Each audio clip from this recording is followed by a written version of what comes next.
tax, because right now millionaires and billionaires don't have to pay beyond $97,000 a year. That's where it's capped.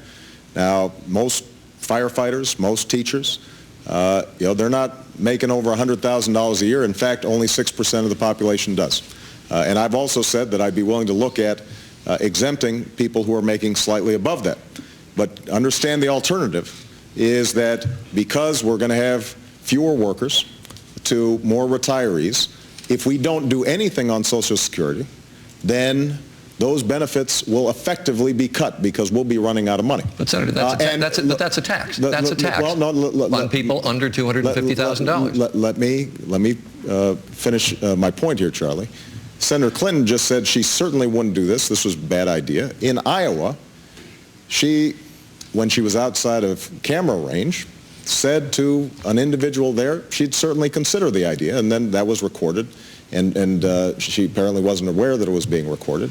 So this is an option that I would strongly consider, because the alternatives like raising the retirement age or cutting benefits or raising the payroll tax on everybody, including people who make less than $97,000 a year, those are not good policy options. Those are a heck of a lot of people between $97,000 and $200,000 and $250,000. If you raise the payroll taxes, that's going to raise taxes on them. And that's why I've said, Charlie, that I would look at potentially exempting those who are in between.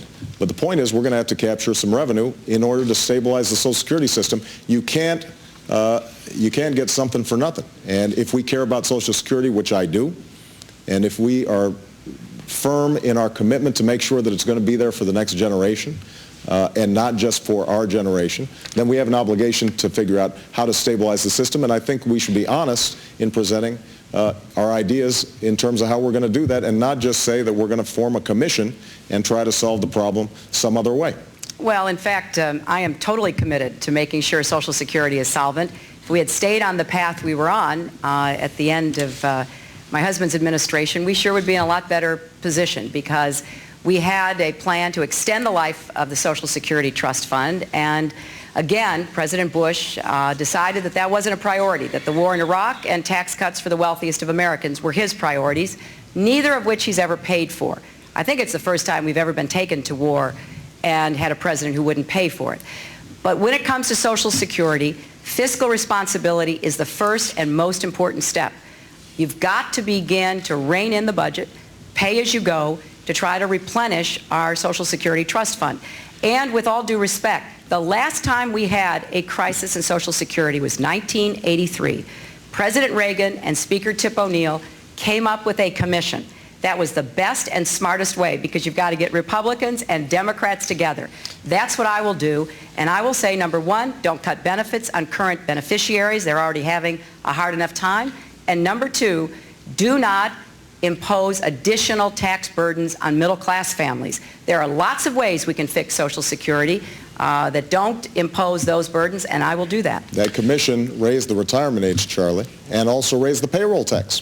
And so Senator Clinton, if she can't have it both ways. You can't come at me for proposing a solution that will save Social Security without burdening middle-income Americans, and then suggest that somehow she's got a magic solution. But there are more progressive ways of doing it than lifting the cap, and I think we'll work it out. I have every confidence we're going to work it out. I know that we can make this happen. On that point, we're going to take a break, a commercial break. The Democratic debate from here in Philadelphia before the Pennsylvania primary will continue.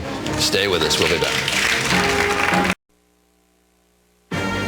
A well-regulated militia being necessary to the security of a free state, the right of the people to keep and bear arms shall not be infringed.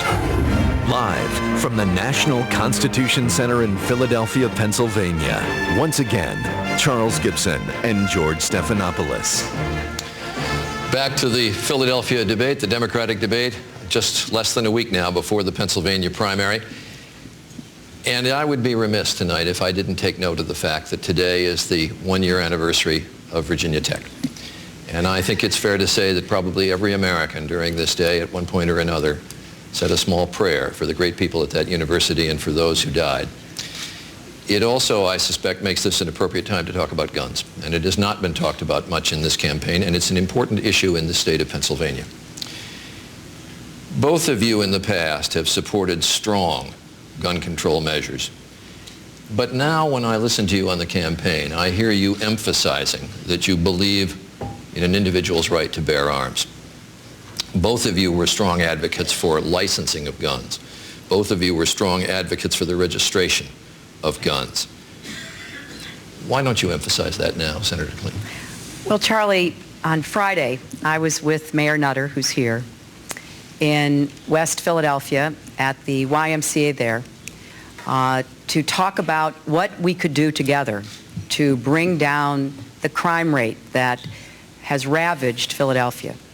You know, more than one person on average a day is murdered in Philadelphia, and Mayor Nutter is very committed as the mayor of this great city to try to do what he can to stem the violence.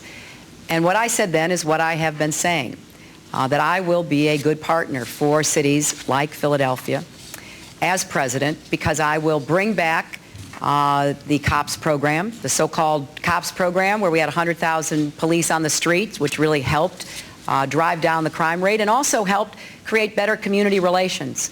I will also work to reinstate the assault weapons ban. We had it during the 1990s.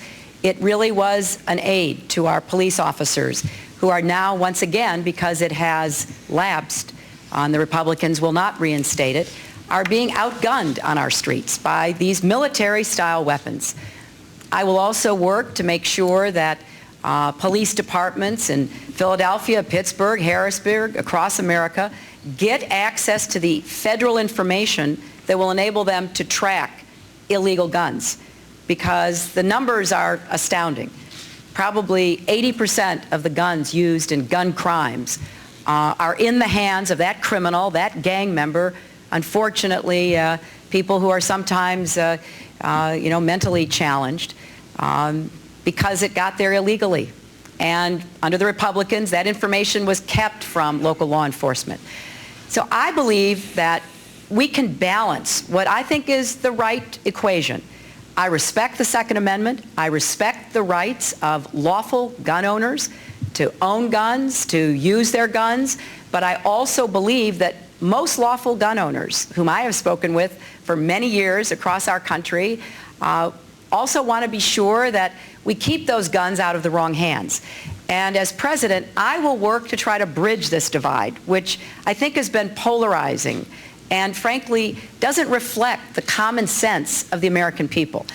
So we will strike the right balance to protect the constitutional right, but to give people the feeling and the reality that they will be protected from guns in the wrong hands. Senator Obama, the District of Columbia has a law, it's had a law since 1976, it's now before the United States Supreme Court, that prohibits ownership of handguns, a sawed-off shotgun, a machine gun, or a short-barreled rifle. Is that a law consistent with an individual's right to bear arms? Well, Charlie, I confess I obviously haven't listened to the briefs and looked at all the evidence. As a general principle, I believe that the Constitution confers an individual right to bear arms. But just because you have an individual right does not mean that the state or local government can't constrain the exercise of that right. And in the same way that we have a right to private property, but local governments can establish zoning ordinances that determine how you can use it. And I think that it is going to be important for us to reconcile what are two realities in this country. There's the reality of gun ownership and the tradition of gun ownership that's passed on from generation to generation. When you listen to people who have hunted and they talk about the fact that they went hunting with their fathers or their mothers, then that is something that is deeply important to them and culturally they care about deeply. But you also have the reality of what's happening here in Philadelphia and what's happening in Chicago. But do you still favor the registration